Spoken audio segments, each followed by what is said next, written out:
Saya ingin bercerita awal mula saya di Hong Kong tahun 2010, yaitu saya dapat job dari agensi yang memperkerjakan saya, dan saya kerja menjaga orang tua Loyanka. Pertama, dia mempunyai usia 92 tahun dan yang satu 87 tahun. Itu Bobo dan Kungkung. Saya fokusnya ke Kungkung. Ini saya belum cerita, belum selesai udah ingin menangis ya. Sebenarnya saya tidak ingin menangis karena saya cukup bahagia. Menangisku ini karena kadang saya merasa sedih, merasa senang, dia udah bebas ya, seperti terutama yang saya mau. Saya bekerja di Hong Kong adalah 10 tahun. Pertama saya kali di Hong Kong, saya tak punya apa-apa. Rumah, tanah, apa saya nggak punya. Ibarat saya itu modal mental, modal ketekunan, kekuatan saja. Lebih dari itu tidak. Cuma saya ingin merubah nasib dan ingin sesuatu apa yang saya inginkan, citakan tercapai, agar suatu saat nanti anak saya itu tercukupi. Alhamdulillah, puji syukur, Allah itu adil. Allah itu memberi kesempatan kepada orang yang mau berusaha, yang mau memperjuangkan sebuah keinginan, terutama dengan jalan yang terbaik. Semua juga ujian. Saya tahun 2017 atau tahun 2016 seingat saya, yang saya jaga yaitu Loyanka Bobo itu meninggal. Selama 3 bulan berada di rumah sakit dan saya merawatnya dari jam 7 pagi sampai jam 8, kadang jam 9 malam saya berada di rumah sakit karena dia tidak mau saya tinggalkan, terutama seperti itu.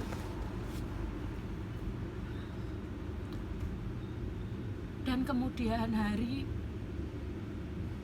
di hari Sabtu itu udah nggak bisa ngomong paginya, tapi saya berusaha untuk datang ke rumah sakit untuk membasahi pipi, matsan kayak gitu ya. Dan kakek saya tinggal di tempat Yam Jahan deket bawah rumah. Disitulah saya langsung loncat dari Taiwan ke YC.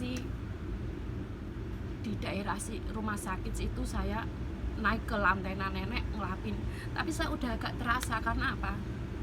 Dari di hari Kamis dia udah cerita, hari Jumat kalau saya sudah tidak bisa bangun, tolong jaga kakek, aku minta tolong sama kamu bersedia? Saya bilang bersedia. Kenangan yang terindah sewaktu saya bilang yes, saya bersedia, itu pun dia terima kasih banyak dan mencium pipi saya. Dia meminta maaf apabila ada kesalahan sebelumnya, ada apapun saya minta maaf. Saya juga terharu karena selama 3 bulan saya merawat, dia mempunyai perasaan kontak terhadap saya. Setiap anaknya manggil dia tapi kalau Alan kesini, kamu mau dirawat, dia oh happy toa, dia selalu begitu.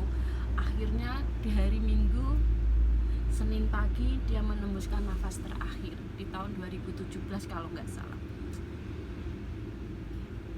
Sesudah itu saya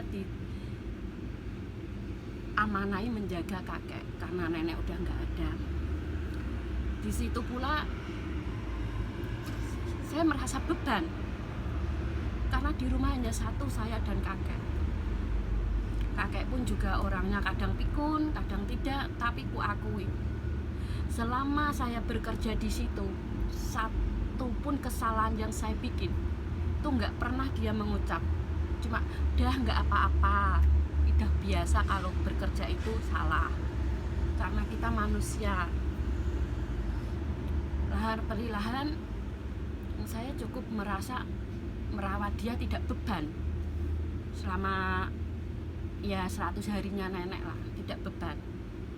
Sampai dia ibaratnya beliau meninggal, itu pun saya tidak merasa kebebanan. Apalagi dari semua keluarga besarnya itu sangat good. Kemudian hari 2 tahun itu saya merawat dia sendiri, dari pagi bangun, dari apa, ibarat saya seperti diri saya aja nggak saya rawat, tapi saya perlu dia dulu, perlu beliau dulu yang saya rawat. Akhirnya lambat tahun setiap orang bercanda, Alan udah nggak mau kerja, nggak ngerawat kamu, dia hanya meneteskan air mata. Disitulah perasaan kontak batin saya menjaga dia itu seperti saya menjaga keluarga sendiri, menjaga kakek sendiri, seperti itu. Lambat laun saya 2 tahun setengah kalau nggak salah, saya merasa tidak kuat karena saya sendiri menjaga kakek yang lumpuh. Saya takut kejadian jatuh, kejadian apa. Lah disitulah saya ingin bekerja berhenti, tapi melihat paras sosoknya kakek itu sangat baik, sangat apa, dan anak-anaknya sangat pengertian. Selalu anak dan cucunya mencintai dan menyayangi kepada kakek tersebut. Akhirnya suami saya diajak ke sini, sama-sama merawat, sama-sama menjaga dia. Untuk bercerita kayaknya aku nggak kuat ya. Hari ini adalah hari ke-1 tahunnya.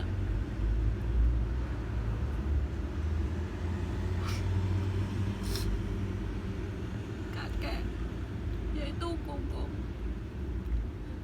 hatinya sangat mulia. Saya tidak memuja dan tidak mengagung-agungkan, tapi kenyataannya dia sangat baik.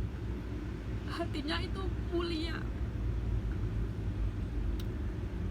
Di sisi lain, saya dulu tidak mempunyai apa-apa, tapi semenjak saya menjaga dia dulu, dari awal 10 tahun menjaga perkembangan, ibaratnya rezeki yang saya punya itu juga lancar. Saya juga ada bisnis online ya, ada sampingan banyak lah untuk berbisnis. Terus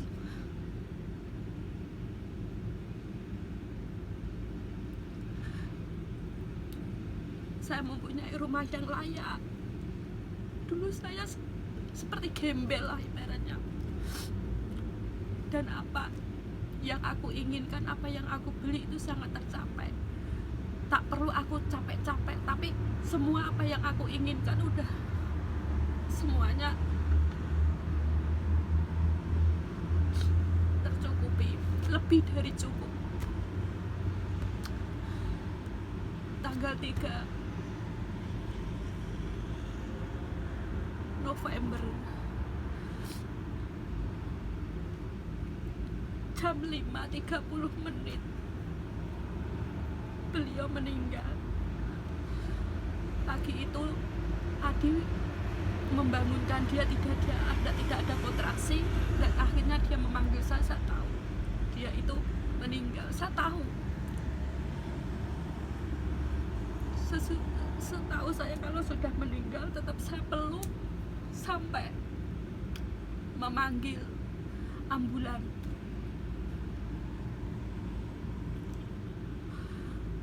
Sudah meninggal pun saya peluk. Ibaratnya saya berusaha agar dia bangun, apa kenyataan apa tidak, tapi saya udah tahu kalau emang dia udah meninggal.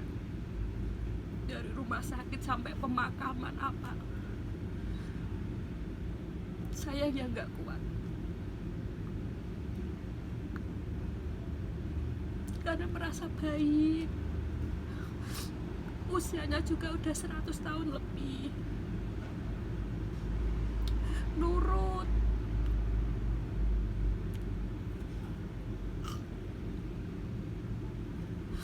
Semoga almarhum nenek dan kakek atau bobo atau kungkung yang saya rawat diterima di sisi Tuhan, di sisi Allah Subhanahu wa Ta'ala, ditempatkan yang terbaik. Emang tidak apa,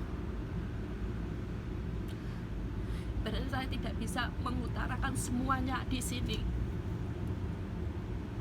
Saya cuma hanya mengucapkan terima kasih kepada keluarga yang ada di Taiwan, ya, terutama keluarga Van Sang dan Van Dai. Dia adalah majikan yang very good, beserta anak-anaknya, cucu-cucunya. Ku akui.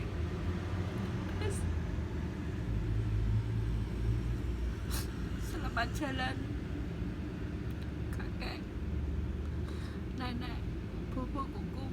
Semoga arwahmu diterima di sisi Tuhan dan diberikan di tempat yang layak. Hanya doaku, hanya doa yang kupanjatkan untuk kalian berdua. Terima kasih banyak untuk semuanya. Awal dari saya pertama kerja, kebaikan Anda dan keluarga Anda semua. Dan saya ucapkan banyak terima kasih untuk keluarga besarnya. Tak akan saya lupakan kebaikan keluarga yang ada di sana. Coba saya ucapkan terima kasih.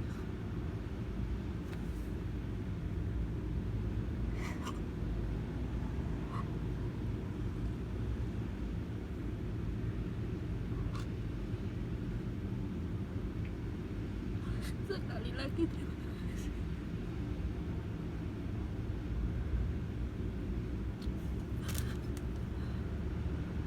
Satu tahunnya saya dibunuh